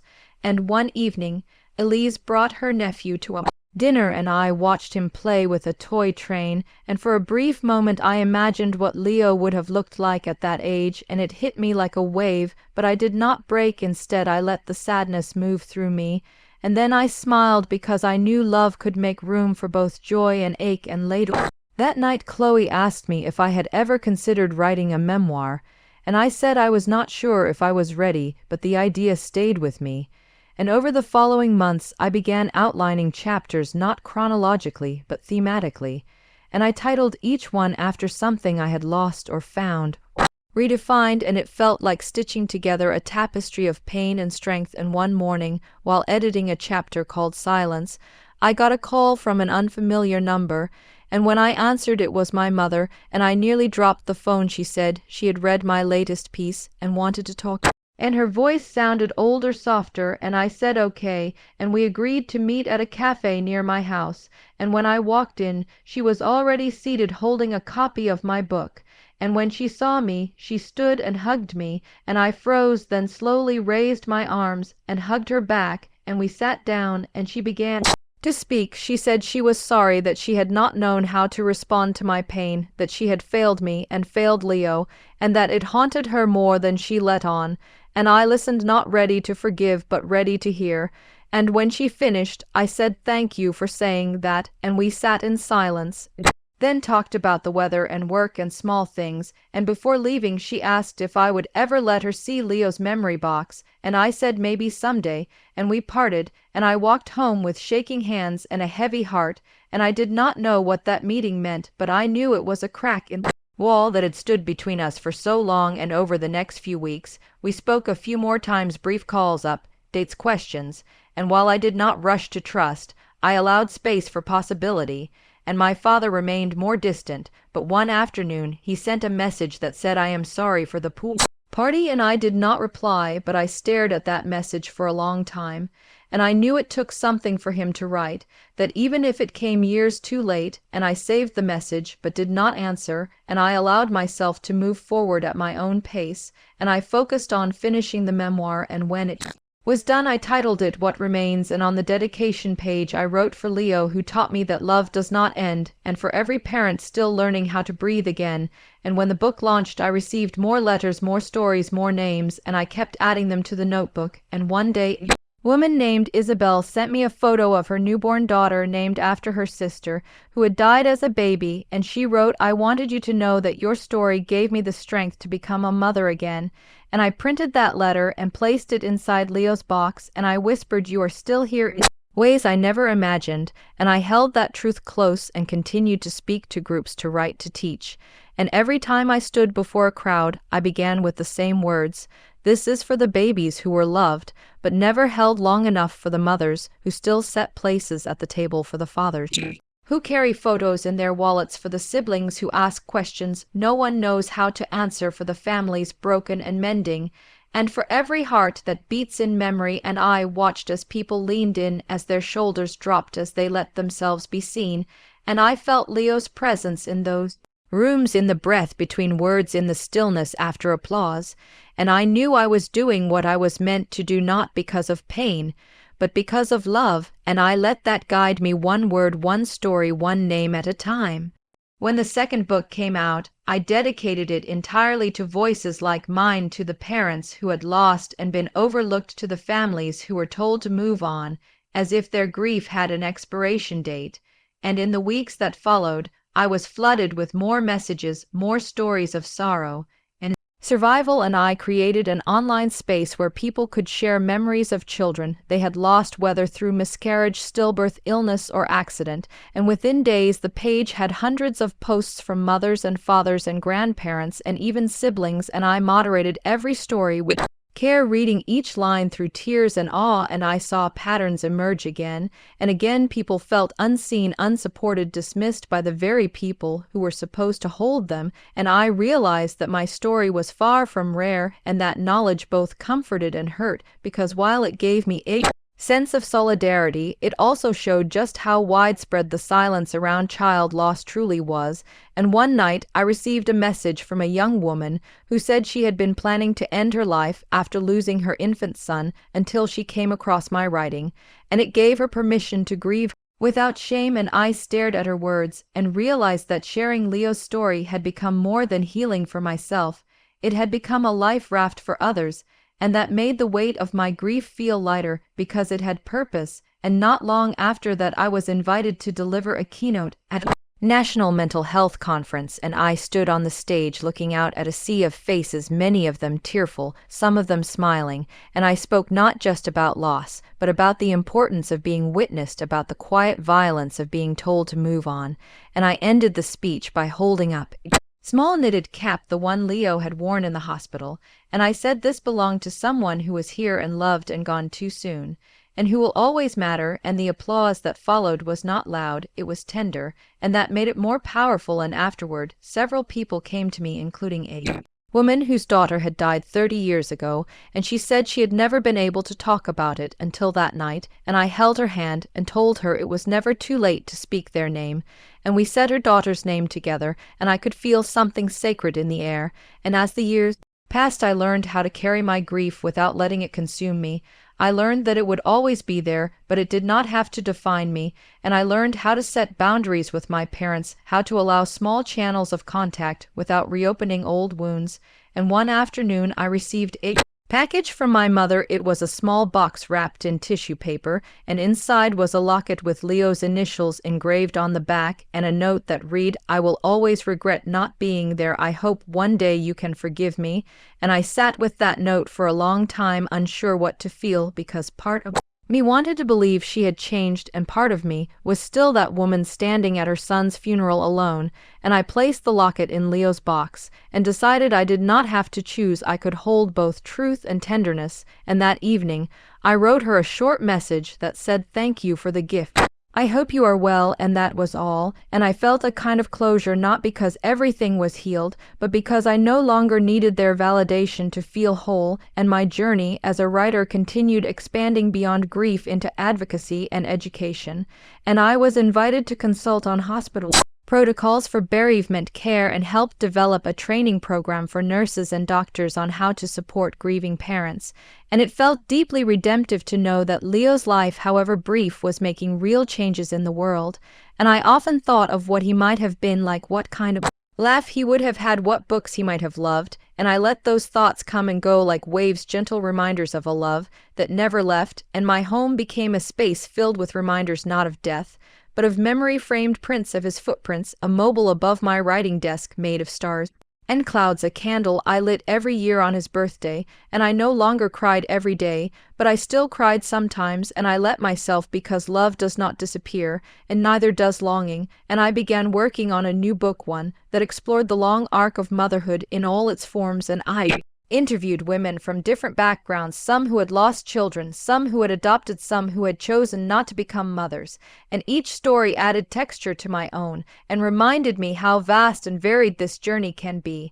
And in one interview, a woman said, "I thought I had to let go of my grief to move forward, but now I realize I just had to learn how to carry it." And I quoted her often in my talks because it was so simply true. And one summer, I was asked to give a talk at a university to a group of psychology students, and after the session a young man approached me and said I was born the same year your son died, and I just wanted you to know his story matters to my generation too.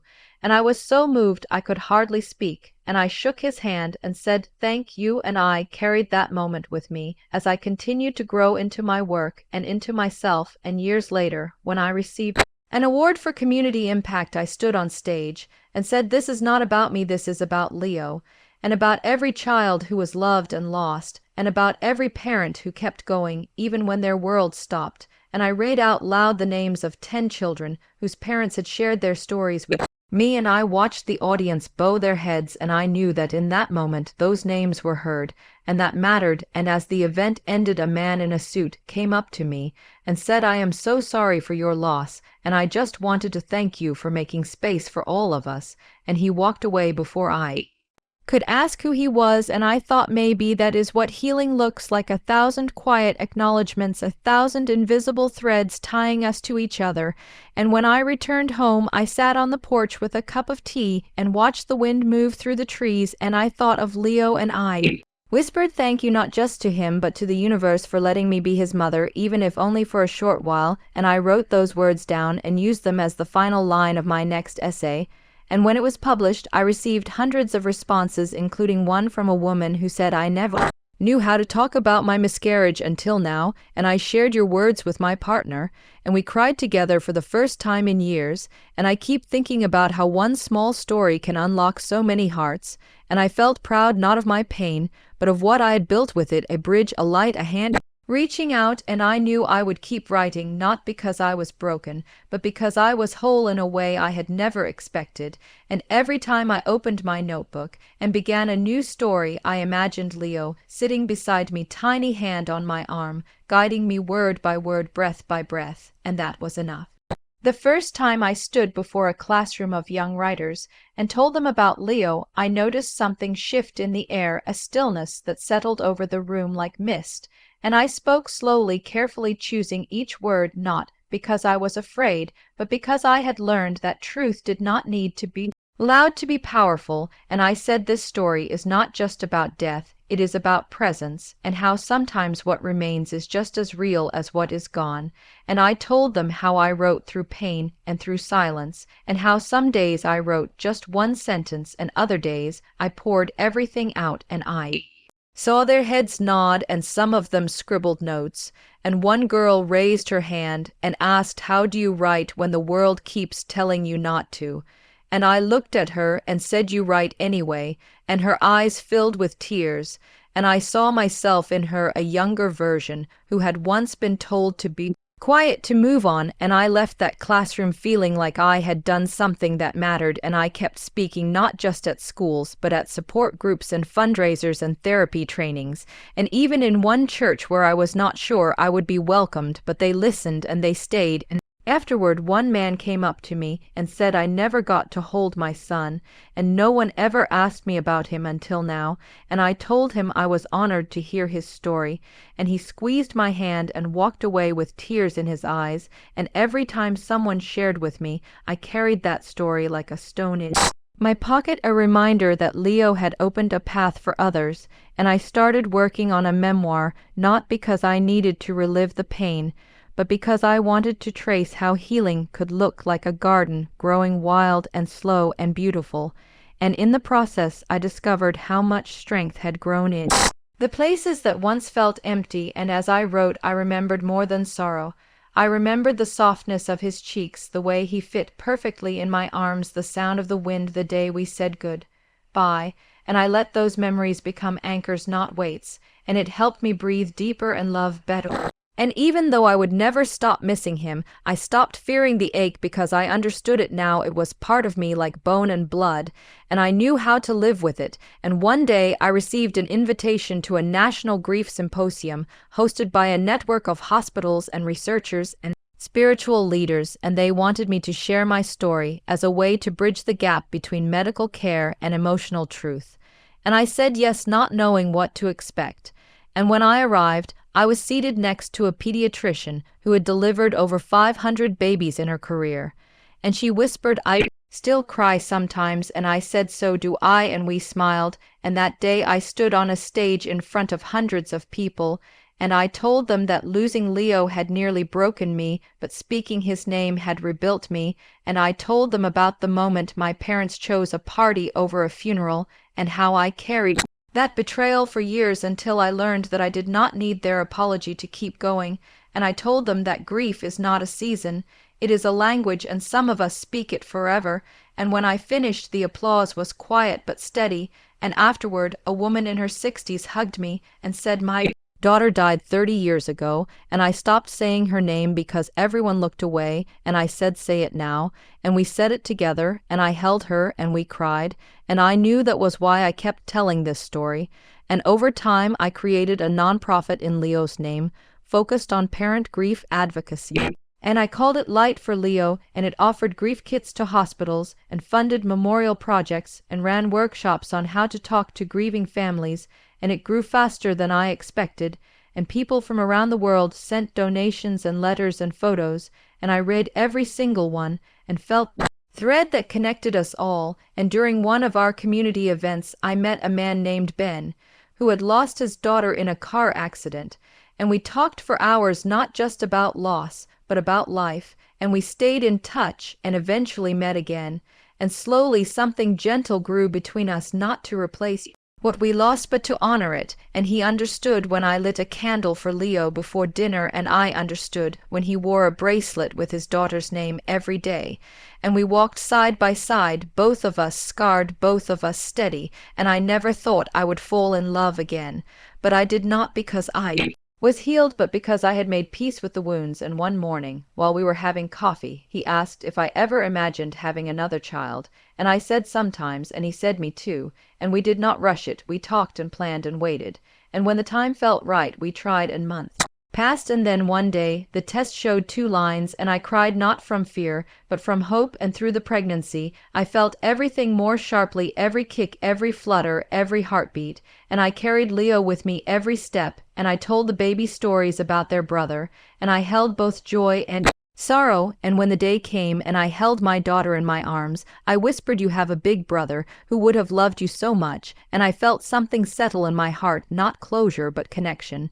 And we named her Liana, which means to climb, and she did just that. She grew strong and curious and kind, and when she was old enough to ask, I told her about Leo, and she listened wide-eyed and said, "Can we visit him?" And I said yes, and we went to the tree where his ashes were scattered, and she left a drawing at its base and said, "I love you, Leo," and I felt something sacred pass between them, and I knew I had done right by both of them, and years later, I published the memoir and it reached thousands of readers, and I received letters from people who had never spoken about their grief before, and I kept every one, and when I was asked to turn the story into a film script I hesitated, but then I said yes, because I wanted the world to see what love and loss looked like in real time, and during filming I visited the set and watched the actress playing me sit under the same tree, and I cried because it felt like Leo was there, and when the film premiered there was a standing ovation not for me but for the truth, and afterward a woman came up to me and said I brought my mother who never talked about my brother, and we cried together for the first time, and I said thank you for letting his name be heard, and I realized that stories do not end, they echo, and Leo's story had become part of so many hearts. And I felt peace not because everything was perfect, but because everything was real. And one night while rocking Liana to sleep, she looked up and said, "Tell me a story about Leo." And I said, "Once upon a time, there was a baby boy who taught his mother how to speak and how to heal and how to love without end." And she smiled and said, "I love him." And I said, "Me too, always." After the film came out and the foundation gained even more recognition, I started receiving invitations to conferences, workshops, university panels, and media interviews. And with each one I felt like I was carrying Leo's name into more spaces, not as a tragedy, but as a symbol of truth and resilience. And one invitation in particular stood out. It was from the same hospital where Leo had been born, and where he had died, and where my parents never showed up. And the message said, "We would be honored to have you speak to our staff about how to support grieving families." And when I read it, I felt something stir in my chest like the first breath after a long swim. And I knew I had to go, so I accepted. And the weeks leading up to it were filled with memory and preparation and reflection. And when the day came, I walked into that hospital with steady steps, not as a mother begging for help, but as a voice shaped by fire and silence and survival, and the auditorium was full of nurses, doctors, social workers, and staff, and some of them remembered me, some looked away, and some looked right at me and nodded, and I stood at the podium and said, "My son Leo was born here, and he died here, and I want to thank every nurse and doctor who showed me kindness when I was drowning, and I also want to speak to the silence that followed, because that silence can be more dangerous than pain." And I told them about the funeral I planned alone, and the people who did not come, and the baby who was not seen, and love that never got to be expressed, and I saw tears in their eyes and hands on hearts, and I ended by saying, "Never underestimate what your words can mean to someone on the worst day of their life." And when I finished they stood and clapped, and afterward a young nurse approached me and said, "I started here in 2010, and I remember you, and I remember your strength, and I have never forgotten." And I hugged her and we stood there, and for the first time in years I felt like the walls of that place no longer held just sorrow. And when I left I sat in my car and cried, not because I was broken, but because I had been brave enough to come back. And soon after that visit something unexpected happened. My brother sent me a letter. It arrived in a plain envelope with no return address, but the handwriting was his, and I stared at it for hours before opening it. And when I did, the first words were, "I owe you an apology." And it went on to say that he had watched the film, that someone at work had mentioned it, and he had not known what to expect, but by the end he was crying and ashamed, and he wrote, "I was selfish and blind, and I believed what Mom and Dad told me, that it was not a big deal, that it was just a baby, and I see now how wrong that was, and I cannot undo it. But I wanted you to know that I am sorry, and I miss you, and if you ever want to talk, I would like to try." And I read it 3 times and sat with it for days, and I did not rush to respond. I needed to feel what I felt without pressure, and after a week I wrote back. I said, "Thank you for your words. I appreciate your apology, but I need time. I am not ready to reconnect fully, but I am open to continuing this conversation." And we exchanged a few more letters after that, slow and cautious, and each one built a small bridge. And he told me about his children and his job, and how he had started volunteering with a local support group. And I told him about Liana and Ben and the foundation. And eventually we agreed to meet in a public park, not to repair everything, but to begin. And when I saw him, I was shocked by how much older he looked, how different and yet familiar. And he said, "You look strong," and I said, "I am." And we talked for an hour mostly about neutral things. And just before we left he said I was wrong about Leo, and I said I know, and that was enough for now. and we kept talking every few weeks, not close but no longer strangers, and during that time my parents never reached out, not once, and I realized I no longer needed them, till I had stopped looking for their approval or presence. I had built a life full of meaning and memory and love, and I let them go without ceremony, just as they had let me go. And one day Ben and I were watching Liana ride her bike, and he said, "Do you think she'll ever meet your parents?" And I said, "Probably not, and I am okay with that." And he said, "I support you no matter what," and I kissed him and said, "That is all I need," and we lived quietly, not without grief, but without chaos, and the foundation grew, and I hired a team and opened an office, and every wall was covered in art and photos and letters and light, and one of the rooms was called Leo's room, a space where parents could sit, cry, talk, or simply be, and sometimes I would sit there alone and close my eyes and say his name out loud, and it always gave me strength. And over the years Liana asked more questions about her brother, and each time I answered with honesty and love, and she said, "I wish I could have met him," and I said, "He lives in you," and she said, "I know." And when she turned 10, she asked to host a fundraiser for foundation instead of a party, and I cried and helped her plan it. And she spoke to a room full of adults with the same quiet power I had learned. And afterward someone asked me where she learned to be so brave, and I said she comes from a long line of love and pain and healing. And when I turned 40, I held a private memorial, just me, Ben, and Liana, and we visited the tree, and we brought 3 lanterns, one for each of us, and we lit them and let them float down the stream, and I whispered, "Thank you, Leo, thank you for changing me, for breaking me open, for showing me the way." And as the lanterns drifted, I felt peace, not an ending, but a circle complete. And that night, as we walked back to the car, Liana held my hand and said, "I feel like he's with us." And I said, "He always is." And she said, "Then I am never afraid," and I smiled because I knew she meant it. And in the years that followed, I continued to write and speak and grow and live, not to fill the void, but to honor it. And when people asked how I survived, I said I let myself feel it all, and I kept going. And when they asked if I ever forgave my parents, I said I forgave myself for needing them, and that was enough. And one autumn morning, I received a call from a publisher offering to translate my memoir into 6 new languages, and I said yes with tears in my eyes. And the next year, Leo's story was being read in places I had never seen, and his name was spoken in accents I could not imitate, and I felt him in all of it. And when I walked into a bookstore in another country and saw his face on the cover, I touched it and whispered, "We made it, baby," and the clerk smiled at me without asking. And I knew then that stories outlive silence, and truth outlives pain, and love outlives everything. As time passed, I found myself walking with lighter steps, not because the weight had disappeared, but because I had grown strong enough to carry it.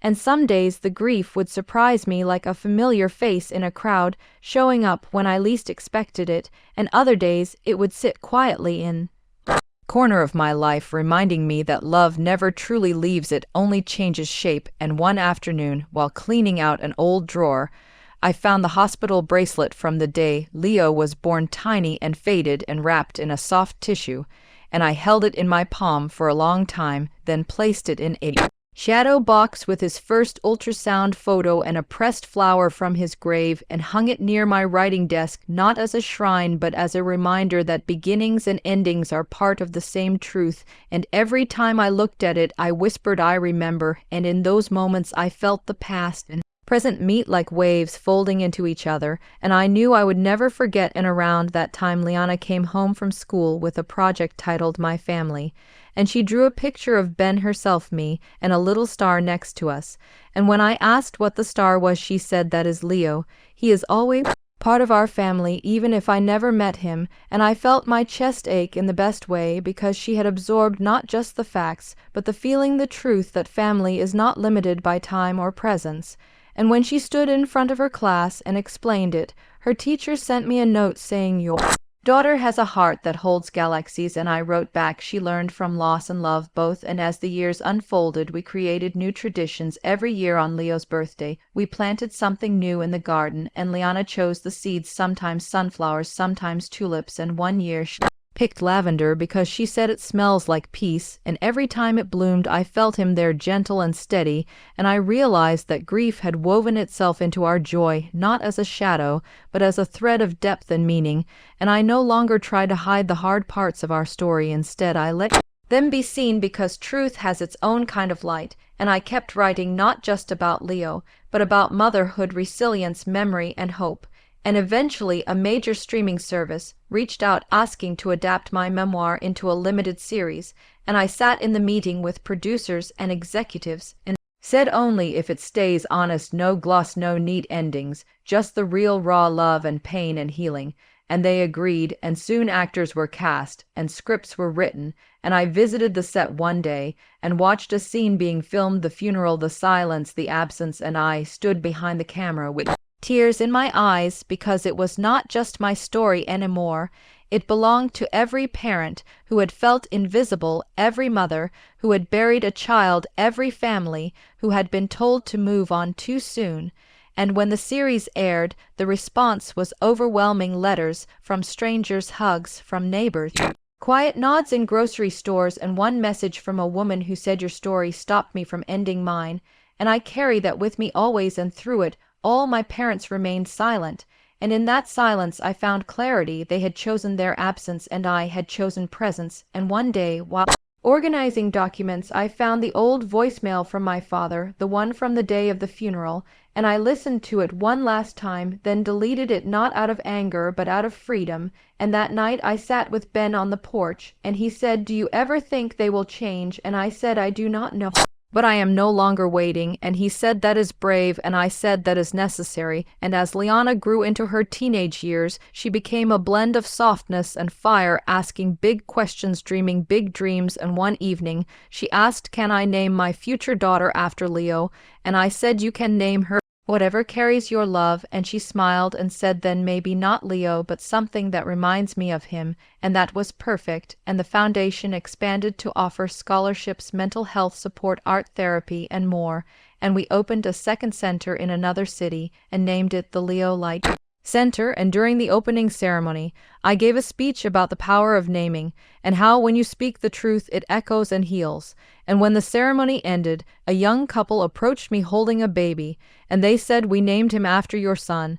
And I held that baby and cried, not from sadness, from awe, because Leo's name had traveled further than I ever imagined. And one winter evening, I sat alone watching old videos on my phone, Liana's first steps, Ben's goofy smile, our dog barking at Bubbles, and then I found the one video I had almost deleted long ago, the one where I whispered to Leo in the hospital room saying, "I love you, I see you, you matter." And I watched it, and then recorded a new video of myself looking into the lens and saying, "Leo, we told the world," and they listened, and I saved it with a quiet joy in my chest. And months later, Liana graduated from school, and in her valedictorian speech she said, "My mom taught me that strength is not loud, it is consistent, and my family taught me that love leaves marks you cannot see but always feel." And I clapped with my whole heart. And afterward we took a photo together, her in her cap and gown, me in tears and Ben laughing in the background. And in that photo I saw a family not broken, not perfect, but true. And the next day we drove to the lake where we had once released lanterns, and brought a picnic and sat under the same tree.